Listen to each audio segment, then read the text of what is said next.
In a world where Maitland McDonough, First Lady of Horror, speaks, and you have a front row seat. This is Maitland on movies, horror, double feature. An anniversary with someone who doesn't remember what might kill you. How could that go bad? Oh, and it's in a cabin in the woods. So, Maitland, what'd you watch this week? Well, this week I saw a movie called Keeper, which is one of those pretty nondescript titles that could mean almost anything. Everything from somebody who's caring for something or somebody to somebody who has them locked in a cage in their basement. We Yeah, can probably match that. look, horror movies my whole life. The cage and basement, yeah, sure it could be. Yeah. And it's directed by Osgood Perkins, who is the son of Anthony Perkins. And by the way, who was named for his paternal grandfather. And honest to God, if the name Osgood were in my family, I would not be passing it down to future generations, but Yeah. not a problem. In any event, it's a very, very creepy movie. And it's not, I think there are a lot of people who would say, well, this is not a horror movie, but then that opens up an entire conversation about what is a horror movie. Does it have to have a monster? Does it have to have a supernatural presence? Does it have to have a slasher with a knife who's cutting up all of the pretty college girls within a 5 mile radius of wherever he lives, right? Um, this is not really that, but what it is unbelievably creepy. First of all, it starts off with a montage that you could easily see and think, oh my God, this is the most horrifyingly misogynistic movie I've ever seen, because it's all the faces of women who are clearly in distress. Some of them, a little bit of blood spatter. Some of them are screaming. The message it's sending is absolutely all of these women, whoever they are, they're in a very, very bad place. Okay, and then we cut to, because this is a classic horror movie thing, right? You give the horror stuff right up front for about 7 minutes. And then you cut to, look at these nice people in their car driving someplace. And in this case, it's a man named Malcolm and his partner Liz, and they're going to a cabin in the woods that Malcolm's family owns just to have some downtime from, their busy everyday lives, the pressure. All they want is a little bit of let's kick back in the woods and relax in this really beautiful cabin that is lovelier, I'm sure, than most people's houses. Beautiful paneling. There's a lovely stream at the bottom of the tiny slope that's right outside their house. It's quiet. It seems incredibly nice. Mm-hmm. Well, this is a horror movie. What do you think? I'm guessing this is not going to be a fun vacation. And you are guessing absolutely correctly. Ding, ding, ding. You win this round. That was a tough one. Sweating. Oh, but they only get tougher as you go on. So, what exactly is wrong here? Okay, aside from the creaky floor and the fact that although they appear to be a happy couple, there clearly are some little frictions in their relationship, to which I think pretty much anybody who has ever been in a long-term relationship can say, well, that's part of the deal. No matter how perfectly matched the two of you are, sure, every once in a while there's going to be something it's just going to push somebody's buttons, and you're going to have to reconcile around it. That said, again, this movie starts off, you could say, somewhat unsubtly, with the female partner, Minka, in this couple, getting a cake from her husband, Malcolm, and looking at it and saying, Malcolm, chocolate, that's a problem for me. And on the one hand, okay, I would say that's not the most subtle thing in the world. On the other hand, Relationships between men and women often have some remarkably odd stumbling blocks in them. Was this a new relationship? They've been together for a while, or? They've clearly been together a while. You don't know how long because it starts in the middle of things. Yeah. They're definitely not a brand new couple, but we don't know exactly how long they've been along. But they have the kind of rapport that I think you usually associate with people who have been around for a while.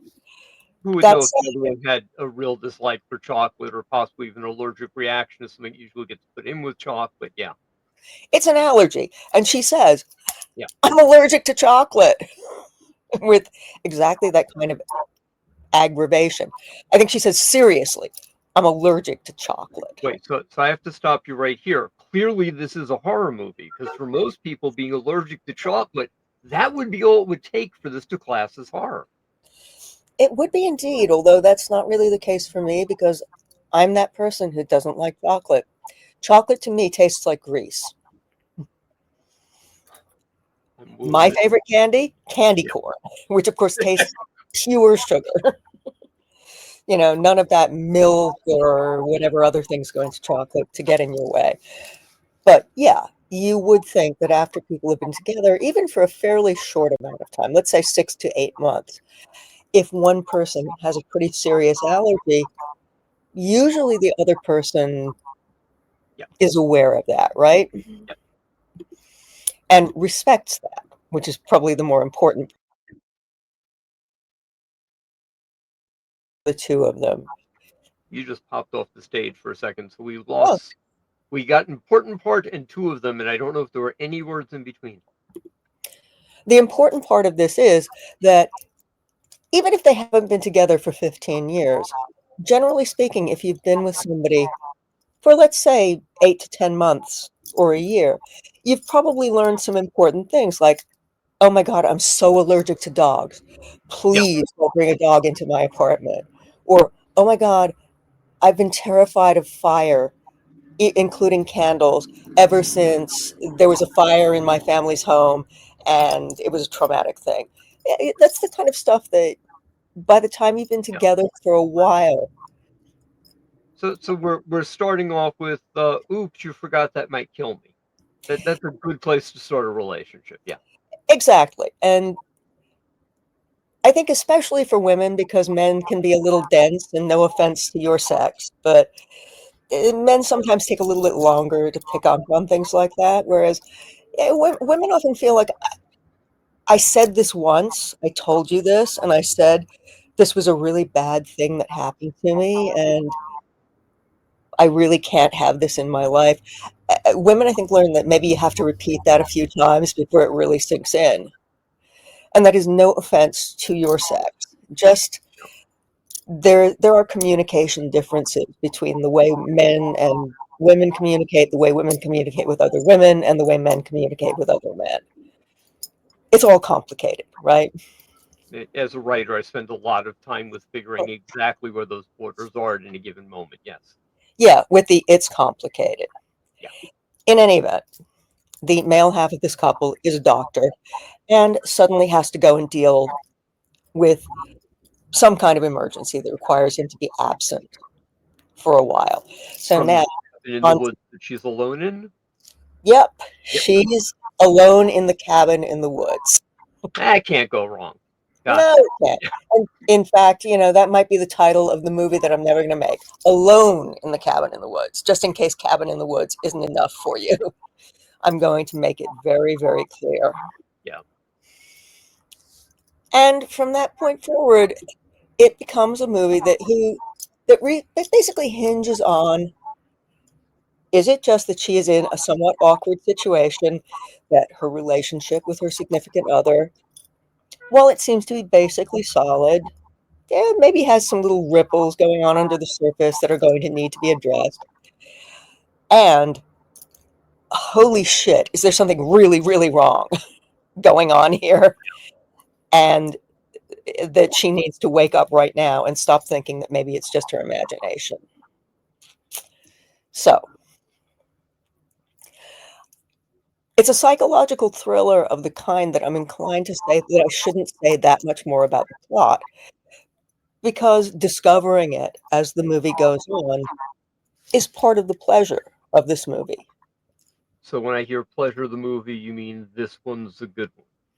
I think this one works pretty well, and it especially works well for people who are fundamentally city people, for whom, yeah, sure, a couple of days in the country is okay, but please don't leave me alone in a cabin in the woods, because I don't feel hugely comfortable with that. And that's just when nothing really happens, except that I have to lie in bed at night and listen to all of these nature noises with which I am completely unfamiliar, because my familiar night noises are I hear tires outside, I hear the occasional honking horn, I hear Yeah.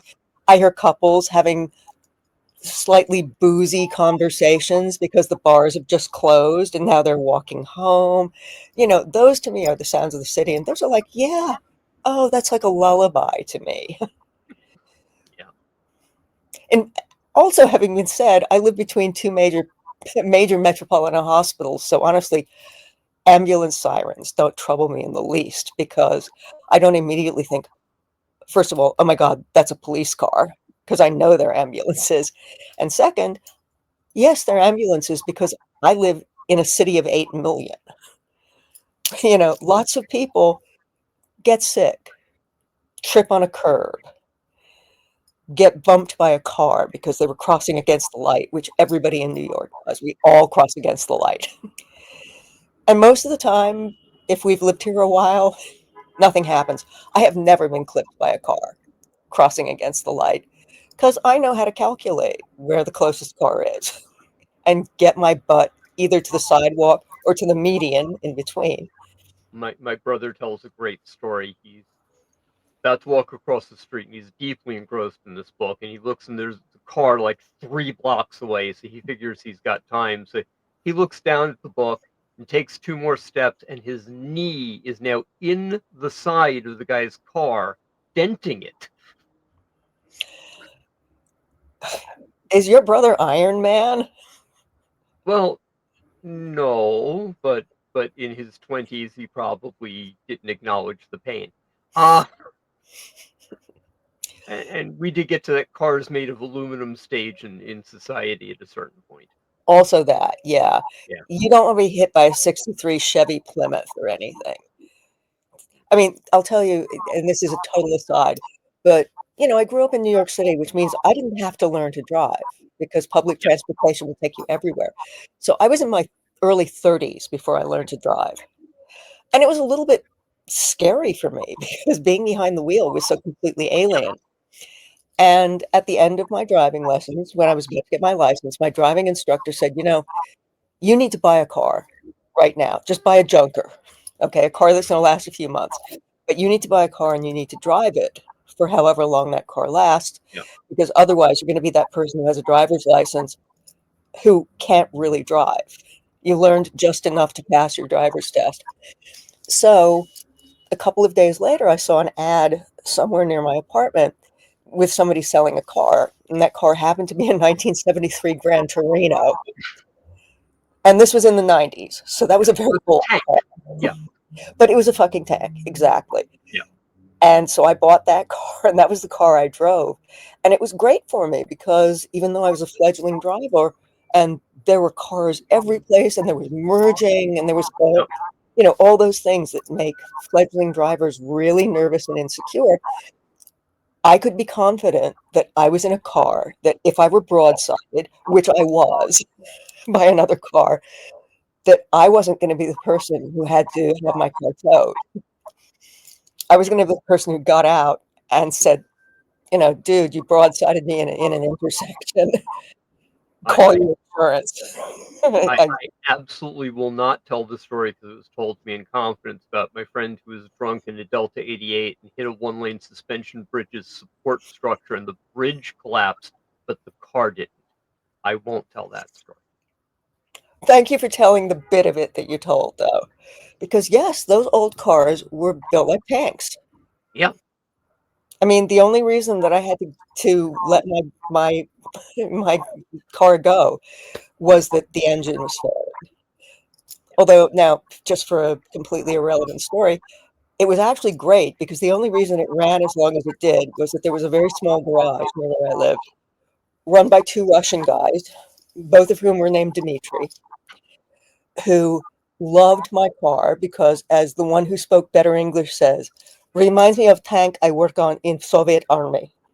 Yep. So the two of them kept that thing going for longer than it should ever have been going.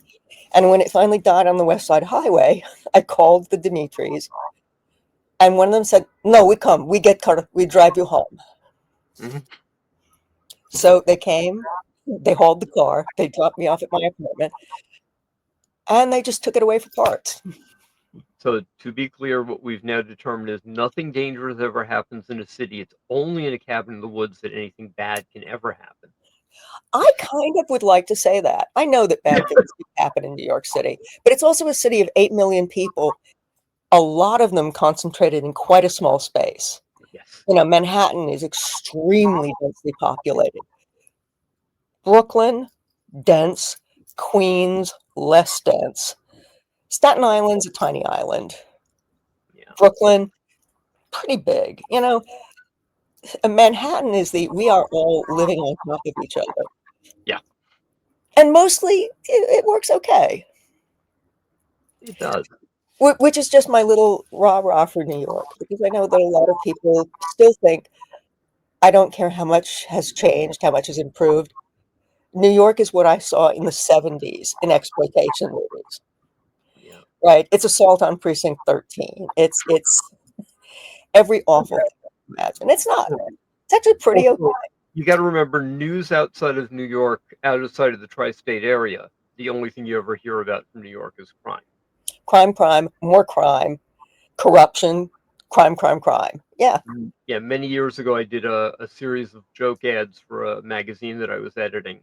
And the ad for New York was more than just crime. The ad for New Jersey was, yes, we have trees. And the ad for Connecticut is, we exist. Yeah. And my feeling is, check out the park in New York. You know, take a big map of New York City and look at the green spaces. I live between two huge parks. Yep. It's great. And there's another huge park about 6 blocks to the west. So there's actually a lot of green space here. It really isn't a concrete hellhole. Yes. That should be our new tagline. New York. Not a concrete hellhole. Not really. But yeah. let's bring it back around to the movie. So you mentioned that this is Osgood Perkins. Has he done other stuff? Is this his first directorial debut? I believe it's his second film, and he is obviously the son of Anthony Perkins. Yeah. Which is quite a nice legacy, I think, to have, or maybe not. You know, you never know. Your father could be fabulous and everybody loves him. Yeah. Maybe it wasn't the same when you were his son, but he is clearly talented. And this is a disturbing movie. It's a psychological thriller, and on the one hand, it's a very common thriller situation, right? City people out of their milieu, any kind of fish out of water story. Yeah, you can mess that up, but you have to be pretty incompetent to do it. But here, it's done in a very subtle way, a way that, among other things, obviously makes you question whether they're disturbed because there's something that you should really be disturbed about, or whether they're disturbed because they're just fish, not even fish out of water, just, you know, mice out of their usual tunnels or whatever. The country mouse and the city mouse. Yes, the country mouse and the city mouse. It's not completely alien, but the rules of engagement in each is a little bit different. Absolutely. So we're going to give this a thumbs up? I'm giving it a thumbs up. It's not a movie that I would say to everybody, oh my God, you got to drop everything and go out and see this movie. Yeah. But I would say that if you're somebody who likes psychological horror, and who especially likes psychological horror where the characters are really well developed in a very subtle way, then this is a movie that I think you would enjoy. Or of course, enjoy is always a relative word, right? Because this is a horror movie. Yes. So horror movies are supposed to disturb you, unnerve you, make you feel a little bit uneasy. But it's extremely well crafted in an extremely subtle way. And as I think I said at the beginning, it's directed by Oz Perkins, who is the son of Anthony Perkins. Yeah. So he's certainly got family legacy on his side, although family legacy can be a plus and it can be a minus. We'll have to ask Nick Cage about why he changed his name. Yeah. Exactly. Okay, so let's thank everybody, and we'll see you guys next week. Thank you, everybody, for being here. It's always a pleasure. On behalf of Maitland McDonough and myself, Charles Baruch, we wish you nothing but happy dreams.